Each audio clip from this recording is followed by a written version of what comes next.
시청자 여러분 안녕하세요. 세계금융연구원 골든클럽 정기준 원장입니다. 국내 주식시장 다행히 안정을 많이 찾았어요. 아직까지 전고점을 넘어가지는 못하고 있지만 그래도 코스피도 마찬가지고 코스닥도 시장 흐름이 나쁘지 않습니다. 괜찮습니다. 뭐 우리가 우려했던 사안들이 해결된 건 아니에요. 원달러 환율이 미국이 금리를 인하했는데도 불구하고 또 올라가 버리고 뭐 이러다가 갑자기 환율이 또 변동성이 너무 커져 버리면은 원달러 환율이 1,500원을 훅 넘어버린다? 그러면은 좀 지금 상황하고 분위기는 완전히 반전될 수도 있어요. 그런 우려는 존재는 하는데 기본적으로 AI 때문에 한국의 반도체 업황에 대한 긍정적인 전망이 나오고 있고요. 그리고 또 요즘 전쟁 얘기들 많이 나오고 있죠. 뭐 태국하고 캄보디아까지도, 그리고 또 중동이 불타오르기 직전이다 이런 얘기들 나오고 있고요. 그러다 보니까는 좀 부진했던 저런 방산주들이 확 치고 올라오고 있고요. 종목들은 좋아요. 종목들은 제가 볼 때는 무량하고 시가총액이 높은 종목들 저평가되어져 있고, 코스닥 역시도 기술력 있는 종목들, 이런 종목들이 뭐 악재 한 방에 지금 좀 바이오주들 보면은 좀 흔들려 있고 그런 상태이기도 해요. 코스닥의 특징은 그런 건 것 같아요. 코스닥은 결국에 뭐 당장 나오는 실적이 중요한가요? 확실한 기술력을 바탕으로 해서 미래에 어떤 수익을 창출할 능력이 되는지, 그게 중요하거든요. 사실 뭐 레인보우 로보틱스라든지 뭐 알테오젠 이런 종목들이 당장 수익이 뭐 크지는 않잖아요. 그렇죠? 미래 성장 가능성들을 보는 거죠. 그런 점들을 놓고 이렇게 한국 주식시장을 본다면요, 유망해요. 네, 종목들 하나하나씩 보면요. 다만 지금 외환시장에 대해서 정부에서 어떻게 대응을 하는지 모르겠어요. 외환보유고가 사실상 한국이 넉넉한 편이 아니거든요. 사실 권고치가 8천억 불이 넘어가는데 거기에 비해서 절반 수준이란 말이에요. 이게 뭐 아직까지 그 수준이 한 10년 동안 계속 유지되면서 별일 없었어서 그게 뭐 안정적 수준이라고 판단하는지 모르겠지만은, 만약에 여기서 좀 경쟁적으로 한국 자산을 달러화로 바꿔가는 현상이 뱅크런처럼 이뤄지게 된다면 외환 보유가 고는 며칠 만에 그냥 바닥 날 수 있어요. 그리고 자산 가격, 한국의 자산 가격은 폭락하고, 그게 이제 환율이 1,500원을 일시에 급등해 버리면은 나타날 수 있는 현상이거든요. 그런 거에 대해서 관리를 어떻게 하고 있는지도 좀 궁금합니다. 아무튼 간에 뭐 누차 말씀드리지만 원달러 환율이 지금은 가장 큰 한국 주식시장의 리스크고요. 원달러 환율 동향, 환율 동향만 좀 안정적이라면은 모든 게 지금 시장 전망에는 좋다고 볼 수 있을 것 같아요.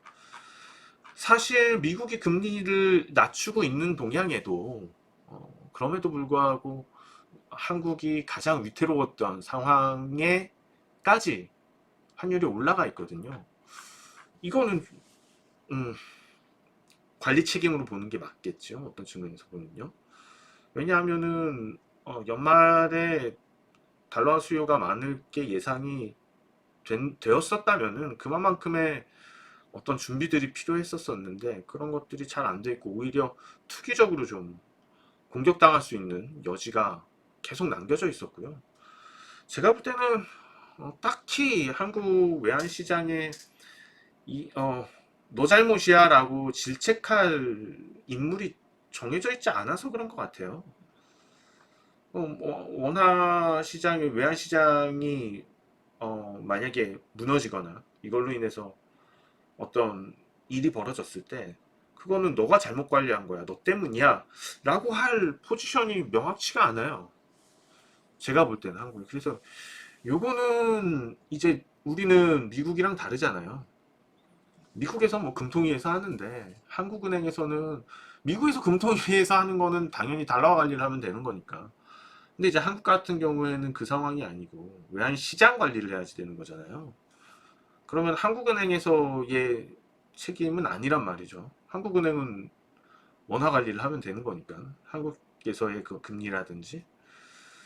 그러니까 외환 관리를 하는 특별 조직이 필요할 것 같긴 합니다. 좀 직책이 높은 아무튼간에 뭐 이 얘기는 여기까지 하고요. 튀어버리면은 환율이 공격 당하는 거죠. 지금도 뭐 공격이 되고 있는 상황인데, 그러면 뭐 코스피만 떨어지는 것도 아니고 부동산 가격부터 해서 한국의 채권부터 자산 가격은 뭐 일시에 다 과거 또 IMF 경험이 있기 때문에 노리고 있을 수 있어요. 조심해야지 됩니다. 저 누누이 이거 계속 얘기하고 있어요. 자, 그것만 아니면은 너무나 좋아요. 사실 삼성전자도 좋고요. 주식을 보면은 지금 사실 AI에 대한 어떤 실질적인 수요들, 그러니까 뭐 계속 AI 버블 논란들을 펴고 있지만은 AI 버블이 아닌 게 기업들이 계속 AI 설비를 투자를 하고 사들이고 있잖아요. 그게 그러면은 그런 큰 기업들이 아무 대책 없이 한다고? 그럴 리는 없는 거예요. 이거는 우리가 조금만 더 생각을 해보면은 물론 이제 AI가 지금은 우리가 접하는 부분들은 소프트웨어적인 부분들이지만은 이거는 당연히 하드웨어하고 접목이 돼야지 될 거고, 그러면은 그 하드웨어하고 접목하는 데 있어서의 필요한 것들, 데이터 센터면 데이터 센터, 뭐 온디바이스를 하기 위해서는 그만큼의 또 하드웨어들, 여러 가지 하드웨어들 필요할 거고요. 앞으로 미래가 이쪽에서는 무궁무진하다고 보이고요. 당연히 지금 투자가 이루어지는 부분들이 버블이라고 할 수는 없을 거예요. 그러니까 이게 해결이 되려면은 사실상 양자 컴퓨터가 상용화가 돼야지 되는데, 양자 컴퓨터 상용화 되려면은 제가 볼 때는 15년 정도는 걸려요. 빨라야 10년이고 10년도 상용화는 아니죠. 뭐 일부 기상센터 같은 데서 쓰겠죠. 국방부나 기상청 같은 데서 쓸 거예요. 뭐 그런 데서 계속 슈퍼컴퓨터 썼었잖아요. 근데 이제 이게 그냥 일반 데이터 센터에 양자 컴퓨터가 들어오려면 제가 봤을 때는 15년 걸리지 않을까요? 그러면 그 전까지는 어쨌거나 어마어마한 하드웨어들이 필요하단 말이에요. 그 삼성전자 주가뿐만 아니고 SK하이닉스 주가도 계속 올라야 될 이유예요. 버블 논란이 있을 수는 없는 거고. 그리고 이번에 좀 반도체 업황도 다른 게 메모리 반도체, 이제 HBM이죠. 과거랑은 AI 때문에 달라요. 과거는 그냥 뭐 어떤 산업혁명적인 부분은 아니었단 말이죠. 그냥 업황 사이클상 업황이 좋을 때는 흑자가 크게 났다가 또 치킨 게임을 막 합니다. 이제 예를 들면 우리가 철강 회사라 그러면 고로라고 치자고요. 재련소에 고로라고 치자고요. 고로 하나 만들어 놓으면 계속 돌아간단 말이에요. 똑같은 거예요. 뭐 어떻게 그 반도체 유전이라고도 했었잖아요.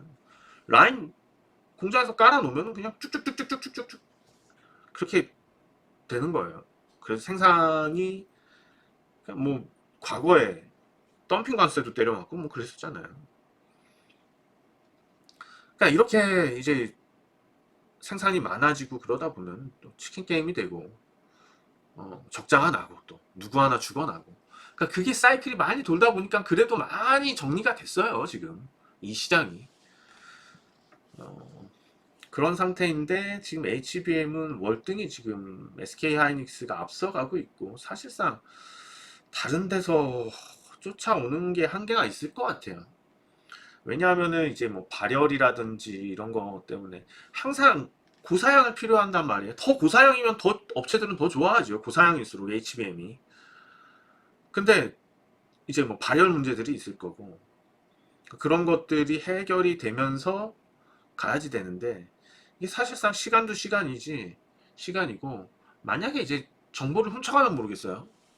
정보를 빼돌리면, 산업 스파이가 빼돌리면 모르겠는데 그런 게 아니면은 쉽지는 않을 것 같아요. 그렇게 선두를 놓치거나 그런 경우가, 과거하고는 좀 어쨌거나 지금은 상황이 다르다. 너무 공급자 우위의 시장인 거고, AI 향 반도체가, 그리고 AI라는 우리가 어떤 산업혁명을 대기하고 있잖아요. 그러면은 그동안은 그런 산업혁명적인 수요는 없었어요. 반도체 수요는. 혁명이라고 해봤자 이제 그 칩셋 플러그 뭐 방식이 바뀌거나 그 정도? 뭐 아주 사소한 부분들? 그건 외에는 뭐 그 다음에 뭐 소프트웨어 아니면 한 가지 있었구나. 게임. 아, 그걸 깜빡했네요. 게임. 아, 리니지가 메모리 산업에 있어서 또 큰 역할을 한번 했죠. 그러니까 그 인기 많은 게임이 PC 최소 사양을 소프트웨어가 램을 막 그렇게 높게 쳐버리면은 램 수요가 폭발적으로 늘어나는 경향들이 있죠. 메모리 수요가요. 그런데 뭐 그런 것들은 사실 사소한 거고, 지금은 이제 AI향 반도체는 산업혁명적인 부분이어서 쉽게 이게 적자로 돌아서고 그럴 가능성은 매우 낮다고 봐요. 그렇기 때문에 이런 상황에서 시장 리스크, 그러니까 금융 외환 시장 리스크만 지금 없다면 이미 하이닉스는 훨씬 많이 올라있지 않을까요?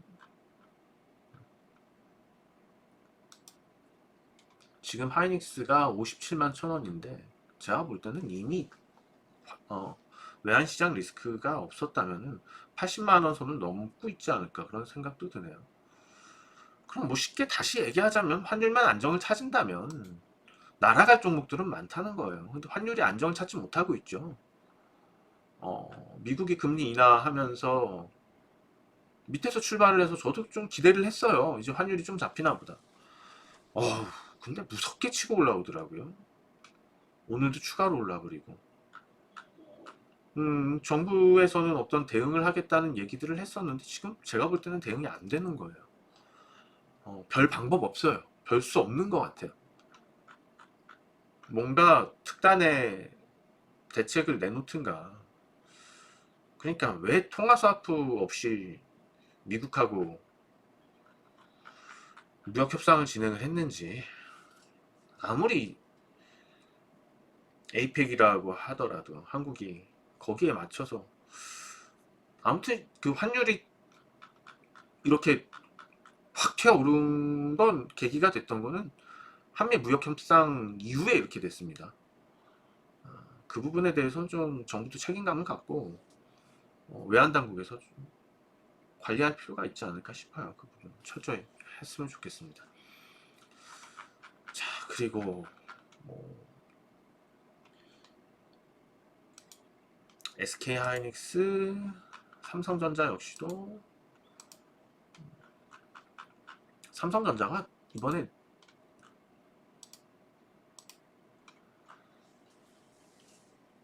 시장을 좀 지키는 역할을 해주었죠. 코스피를 지키는 역할을 삼성전자가 해주었어요. 다른 종목들은 그동안 안 좋았어도 사실상 지수가 올라가는데도 별로 그닥 다른 종목들이 좋지는 않았었거든요. 근데 이제 삼성전자가 흐름을 좋게 끌고 가주니까는 그 영향을 톡톡히 제대로 잘 받았습니다. 그래서 아무튼 이번에는 좀 고마웠던 삼성전자고요. 근데 뭐 그러나 저러나 아, 원화 가치가 급락해 버리면은 뭐 이 순간에 다 물거품이기 때문에 아직은 그 리스크에 대해서는 좀 생각은 해둬야지 됩니다.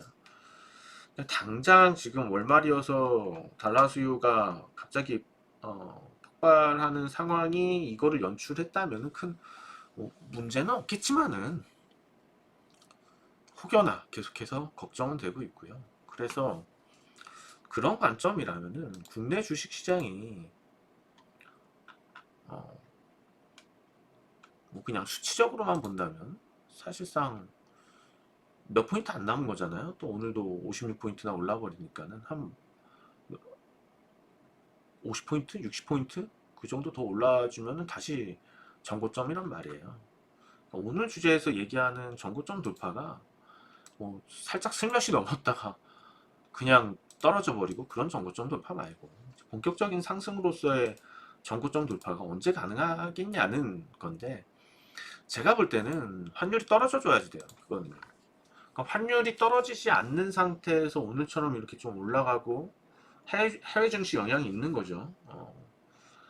해외 IT 종목들의 강세가 한국 시장 영향이 있었고, 또 방산주들 강세도 있었는데 방산주들도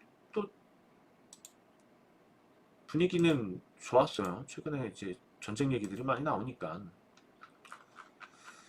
근데 이제 하나에어로스페이스를 생각을 해보고 한국의 방위산업 전체적으로 좀 생각을 해보면 모두 올라가는 것도 이상하거든요, 지금.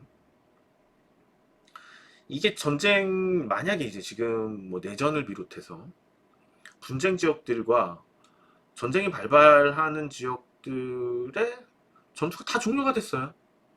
그렇다고 해서 오히려 그러고 나면은 수요가 더 늘어날 거예요.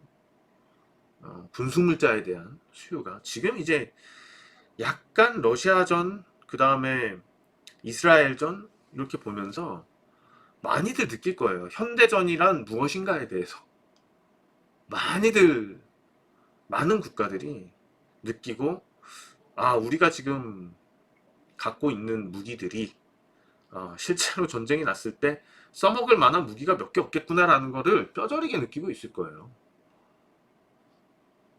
그러니까 우리 한국 같은 경우에도 벌써 이제 드론이 강하다는 건 아니까는 한국은 대처가 빠릅니다. 그런 부분에 대해서. 이제 드론을 말살시킬 수 있는 그런 미사일을 또 개발을 했죠. 이게 드론 때가 오면은 거기서 약간 미사일이 산탄총처럼 퍼져나가면서 드론들을 잡아버리는 그런 식의 기술들. 그러니까 이제 공격이 있으면 수비가 있는 거고, 방어 체계를 또 만들어야지 되고, 그럼 그 방어를 뚫기 위해서 또 다른 무기들이 필요할 거고, 그 방어를 무력화시킬 수 있는 또 드론을 만들어야지 될 거고. 그러니까 지금은 제가 볼 때는 어쨌든 첨단 무기들에 대한 수요가 필요하다는 것은 최근 현대전에서 너무들 뼈저리게 느끼고 있을 거고, 한국은 첨단 무기들을 이제는 생산을 하는 국가이기 때문에 이것에 대한 수요는 아니 뭐 이미 폭발하고 있는데 더 폭발적일 거라고 예상이 돼요. 가까운 최근 뭐 폴란드의 전차만 하더라도 이번에 그 접경 지역에서 전차의 역할을 톡톡히 하고 있죠. 그러니까 이게 어떤 차이냐 하면은 전차가 멈춰서 타격을 타겟에 발포하느냐, 아니면은 전차가 움직이면서도 목표 타겟들을 다수의 타겟들을 명중을 시키느냐, 움직이면서. 그 차이가 상당히 크단 말이에요. 뭐 그런 거죠. 이제 첨단 전차에 있어서도 한국이 뭐 기술력이 독일보다 앞선다 이런 건 잘 모르겠는데, 중요한 건 빨리빨리 만들어서 빨리 납기할 수 있어요. 그것도 상당히 우리가 좀 크게 볼 부분이라고 생각을 합니다. 뭐 이 더불어서 그것과 더불어서 뭐 한국항공우주 같은 경우에는 지금 뭐 수주 잔고는 계속해서 높은 상태이긴 한데 아직까지 KF-21이 터지지가 않은 거예요. 근데도 그 수준이거든요. 오늘 뭐 뉴스들 나오고 하면서 항공우주 쪽 뉴스들이 나왔죠. 항공우주 쪽 뉴스들이 나오면서 한국항공우주가 오늘 장중에 꽤 많이 올랐었어요. 12만 원까지 올랐었다가. 근데 이제 저는 사실 다른 방산주보다 한국항공우주의 전망을 더 좋게 보고 있어요. 아직 KF-21의 본격적인 수주가 되지도 않았는데 이 정도라고? 그거 KF-21 수주 시작이 내년부터 본격화될 거라고 생각을 하고 있어요. 이게 간 보는 기간이 좀 길죠. 한국이 이런 전투기를 만든 적은 없었으니까. 지금 상당히 고사양의 저렴한 가격입니다. 상대적으로. 그러니까 사우디에서 러브콜을 할 정도로, 사우디에서 6세대 같이 개발하자고 지금 러브콜을 던졌잖아요. 그러니까 얼마나 KF-21에 대해서 지금 상당한 수준이라고 느끼고 있는 거예요. 사우디에서. 중동에서 그 정도로 헛돈 쓸 건 아닐 것 같고, 제가 볼 때는 내년에 수주가 왕창 터질 수 있다고 보여요. 그런 점도 생각을 해보면은요, 한국의 방산주들도 앞으로 뭐 오를 길이 많다고 보여집니다. 여러분들도 그래서 뭐 방산주, 반도체주 좋으니까는 계속해서 좀 주시하시고 계시고요. 다만 의미 있는 전고점 돌파, 의미 있는 사상 최고치는 환율이 안정이 돼야지 됩니다. 오히려 환율이 갑자기 확 튀어버리면은 올라가다가도 순식간에 진짜 무너져 버릴 수가 있어요. 지금은 이럴 때가 좀 어려워요. 이게 지금 외환시장 리스크라는 게 뭐 점진적으로 그게 아니란 말이에요. 터져버리면은 그냥 와르르른 거고, 뭐 안 터지면은 많은 거고, 그냥 그 상태로 시장은 안정을 찾고 가는 거고. 그러면 이제 시장에 국가 정부 차원에서 할 거는 시장에 절대 터질 일이 없다라는 것을 투자자에게 인지를 시켜줘야 되겠죠. 특히 환투기 세력들한테 그 경고가 명확히 가야지 돼요. 너네 계속 이렇게 환투기 원화 약세 공격하다가 너네 진짜 XX 돼 버린다 라는 반협박성 메시지가 필요하다는 거예요. 그럼 환율 금방 떨어질 거예요. 근데 지금 경험이 없어서 그런지 그런 차원의 구두 개입을 못해요. 이것도 참 고민할 부분이기는 합니다. 그렇지만 어쨌든 그 한 가지가 아니면은 지금 뭐 방산주하고 반도체주만 봤어요. 두 개만 보긴 했지만 유망합니다. 네, 확실히 유망하니까요. 시장 전망이 내년에도 잘 나갈 것 같아요. 시장 전망이 좋아요. 그래서 뭐 좀 환율만 조금 더 안정을 찾으면, 제가 요즘 추천주를 안 드리니까는 조금 심심해하세요. 어, 근데 뭐 지금 또 다 잘 나가고 있는 종목들 보면 다 추천해드린 종목들이란 말이에요. 그동안 이제 추천을 안 드린 이유도 있을 거고, 근데 환율이 안정을 찾는 대로 바로 뭐 추천주는 다시 굵직한 종목들로 올려드리겠습니다. 자, 아무튼 좋아요, 구독 많이 눌러주시고요. 주말 잘 보내시고 저는 다음 주에 다시 찾아뵙겠습니다. 정기준 원장이었습니다. 감사합니다.